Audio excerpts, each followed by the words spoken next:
Wait, remember Dan vs? Premiering on the first day of 2011, this animated series is perfect for ringing in the new year that's right around the corner. 13 years ago, Dan vs shocked its parental audiences and surprised its younger demographic with dark humor and wonderfully irresponsible adult figures. So what better time to revisit the series and see what Dan was going up against constantly, with the show's title indicating he has a few things going on. And I guess he's versing me now. I don't know, but either way, let's take a look at Dan versus. Welcome back to the 25 Days of Fringe-miss, where there's going to be brand... Wait. Double Fringe-miss. Aw, you only thought you were gonna get 25 videos this year? Look at you. You look silly. But I'm here to fix that because I'm going to give you not only 25 videos, but I'm giving you 50 videos. I have 2 channels. That's 2 Fringe misses. Each day there'll be a brand new video on both channels for 25 days. I haven't slept in months. Enjoy the content. Or don't.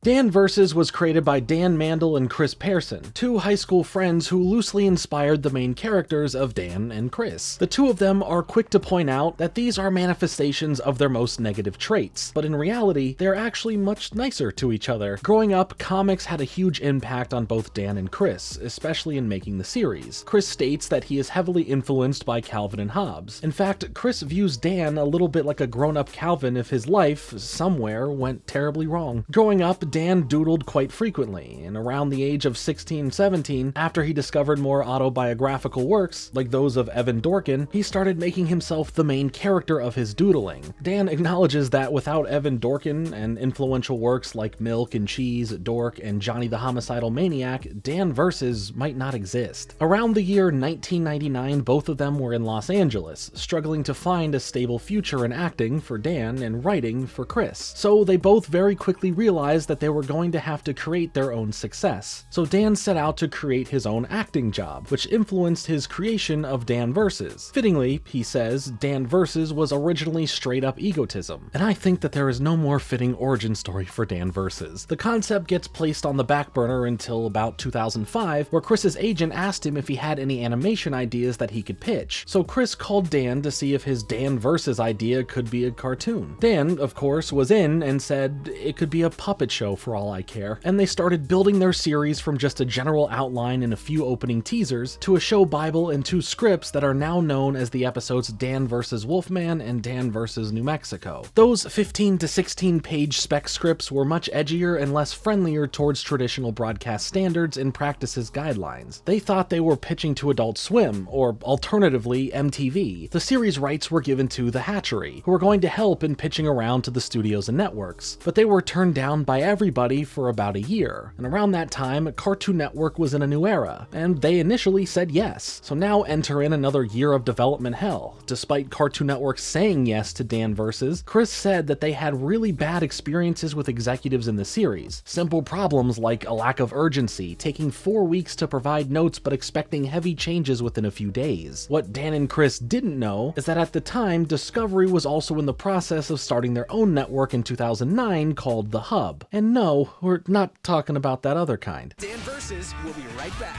on The Hub.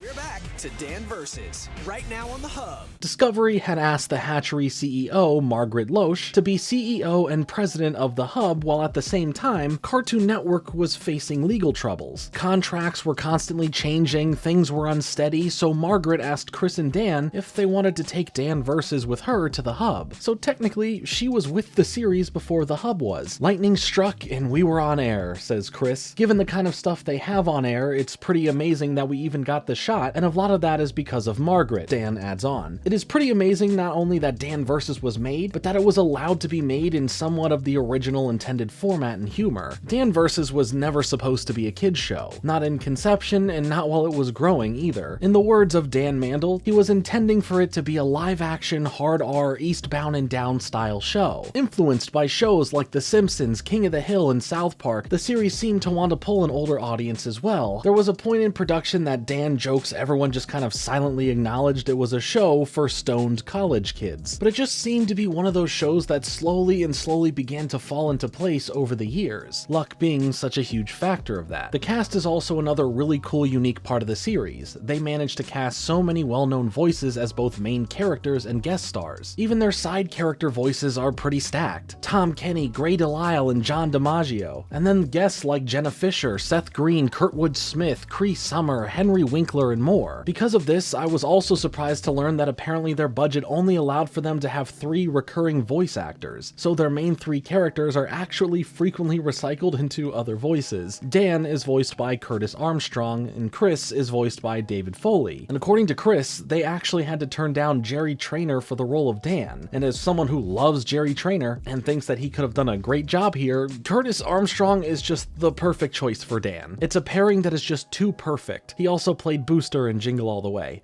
That's not relevant. I just love that movie. This double Fringe Miss is brought to you by Gamer Subs. I hope you're doing well, feeling nice, because we're celebrating Year of the Rabbit with Gamer Subs. Starting today for a limited time while supplies last, the newest Waifu Shaker Cup is here to celebrate that. And also it's free with the purchase of select tubs of Gamer Subs. And that's a great deal, so go ahead and grab yourself one by heading down to the link below. In the description, you can use my code FRINGE for 10% off. You're welcome, Kyle. And you'll be helping out the channel a ton.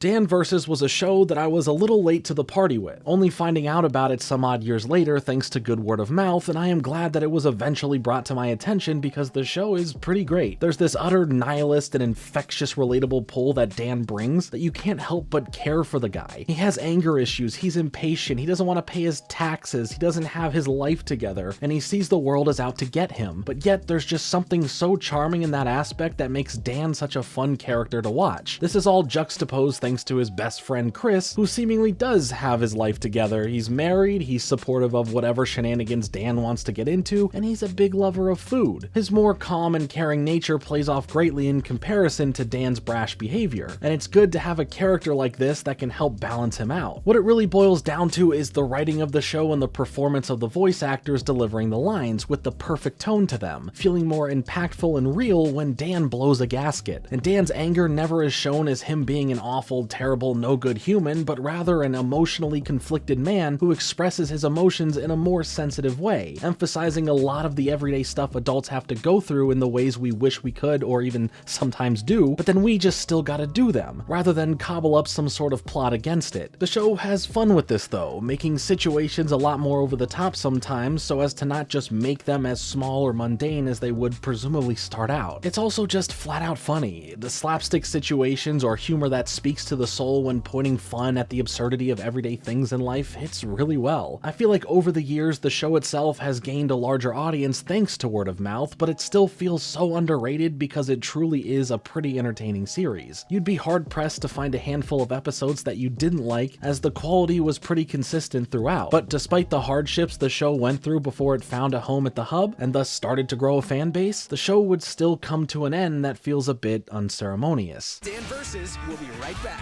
on the Hub.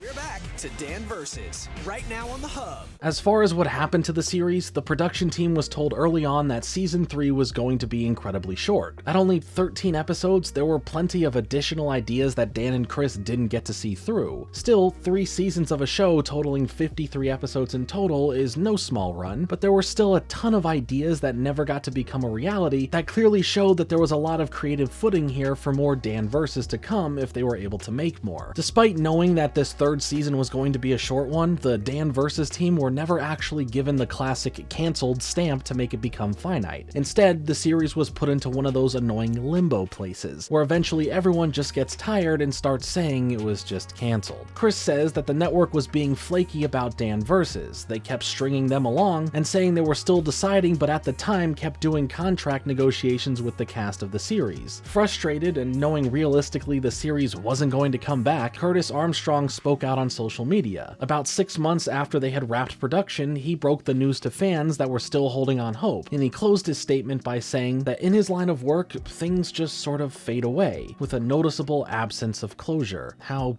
depressing. And also kind of on brand for Dan Versus and how he would look at this situation. But I don't think that's quite the case with Dan Versus. There are still so many dedicated fans who still are bringing up the series, talking to its creators, who have been introducing the show to others to give it a watch. And of course, I loved the series, and I'm still here talking about it, so here's the answer to the whole Dan versus Jordan Fringe debate. Dan Versus is a great show that is definitely worth checking out if you've never seen it, and if you have, it's definitely worth a revisit. Chris says he's down for a reboot, and they were even able to confirm that executive producer Dan Angel has the rights to the series. Last we heard was in 2022, in which Dan Versus reboot or revival campaign was kind of at a standstill, but it's still important to talk about the series if they want to seriously consider more Dan Versus in the future. Not everything needs a reboot or a comeback, but in a lot of cases, especially more recently, some reboots or revivals come back swinging. And with the way the world is, Dan could be a great outlet to have a character get just a bit angry for you. But what do you think? Is there room for more Dan Versus, or is what we got great enough, and at least we have that to rewatch and introduce new people to? Let me know your thoughts on that, as well as the series in general, in the comments below. I've been Jordan Fringe. Thanks so much for watching. Like and subscribe. Later.